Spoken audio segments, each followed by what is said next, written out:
아침 말씀. 오늘 본문 말씀은 사무엘상 12장 16절에서 25절입니다.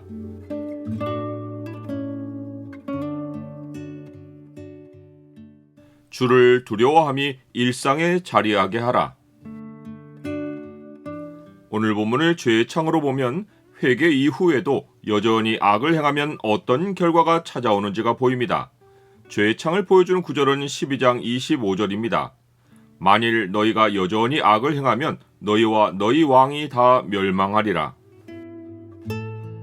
사울의 대관식 현장에서 사울과 이스라엘 모든 사람이 크게 기뻐할 때 사무엘은 심각한 메시지를 전합니다. 사무엘은 여호와 하나님이 여전히 살아계신 왕이시란 사실을 두 가지로 입증해 보입니다. 하나는 경고이고 하나는 현장에서 나타난 큰 일입니다. 먼저 경고의 말이란 만일 그들이 여호와의 목소리를 듣지 않고 여호와의 명령을 거역하면 여호와의 손이 그들의 조상들을 치신 것 같이 그들을 치신다는 것입니다. 그러나 이것은 미래를 경고한 것이기에 현장에서는 여호와에 대한 두려움을 일으키지 못합니다. 그런데 두 번째로 벌어진 큰 일은 다릅니다. 사무엘은 너희는 이제 가만히 서서 여호와께서 너희 목전에서 행하시는 이 큰 일을 보라 라고 말합니다. 그러면서 사무엘은 이 큰 일이 여호와가 왕이시란 사실은 물론이거니와 그들이 이 왕을 버리고 다른 왕을 구한 일이 여호와의 목전에서 큰 죄악을 범한 것임을 밝히 알려줄 것이라고 말합니다. 사무엘은 이 말을 한 후에 여호와 하나님께 현장에서 기도하고 하나님은 응답으로 우레와 비를 보내십니다. 이에 모든 백성이 여호와와 사무엘을 크게 두려워합니다. 왕정 시대가 시작된 지금 사무엘은 더는 사사가 아닙니다. 그러하기에 하나님은 선지자로서의 사무엘을 이스라엘 백성에게 새롭게 인식시켜 주시려고 그의 기도를 받으시고 엄청난 기적을 나타내신 것입니다. 사무엘의 기도로 우레를 동반한 비가 쏟아진 것은 마치 엘리야가 바알 선지자들과 대결할 때 하나님이 그의 기도에 응답하시어 하늘에서 불을 내리신 것과 같습니다. 이때 모든 백성은 이를 보고 엎드려서 여호와 그는 하나님이시로다, 여호와 그는 하나님이시로다 라고 하며 벌벌 떨었습니다. 하나님에 대한 두려움이 그들의 마음을 사로잡은 것입니다. 사무엘 앞에서도 모든 백성은 죽음의 공포를 느끼며 당신의 종들을 위하여 당신의 하나님 여호와께 기도하여 우리가 죽지 않게 하소서, 우리가 우리의 모든 죄에 왕을 구하는 악을 더하였나이다 라고 간청합니다. 하나님은 지금만 아니라 계속해서 자신의 살아계심을 보여오셨는데 이 백성이 위협적인 기적을 보고 나서야 죄악을 고백한 것은 하나님을 두려워하지 않는 지혜 없는 백성의 전형적인 모습입니다.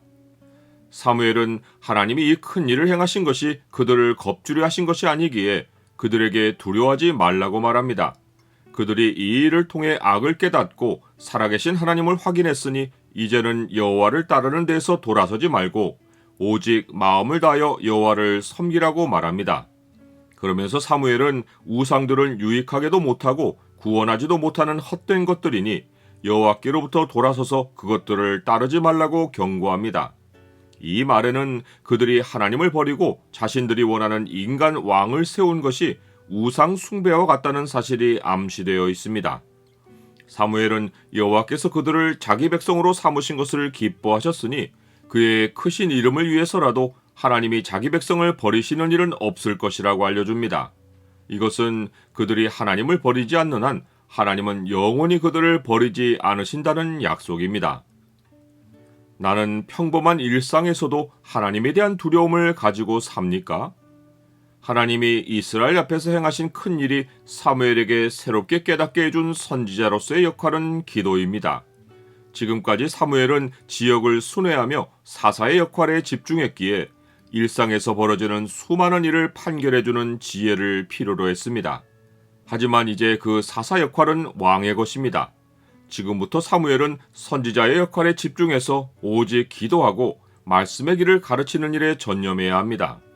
이런 이유로 사무엘은 백성을 위하여 기도하기를 쉬는 죄를 여호와 앞에 결단코 범하지 않고 선하고 의로운 길을 그들에게 가르치겠다고 다짐합니다.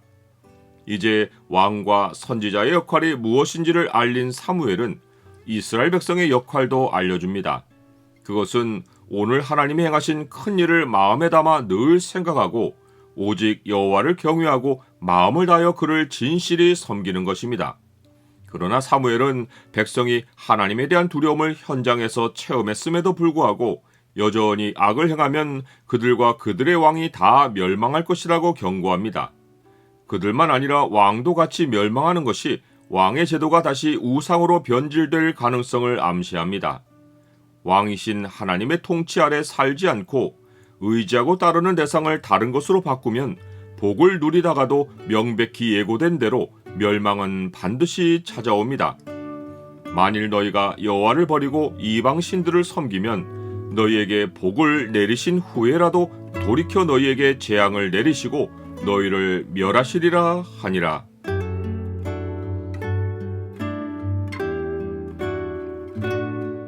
주님, 세상 사람들은 주님을 살아계신 분으로 여기지 않고 행동합니다. 그러다가 어떤 사람들은 큰 일을 겪고 나서야 주를 인정합니다. 주의 백성은 한결같이 일상에서도 주를 두려워하고 마음을 다해 주를 진실히 섬기게 하옵소서. 예수 그리스도의 이름으로 기도드립니다. 아멘.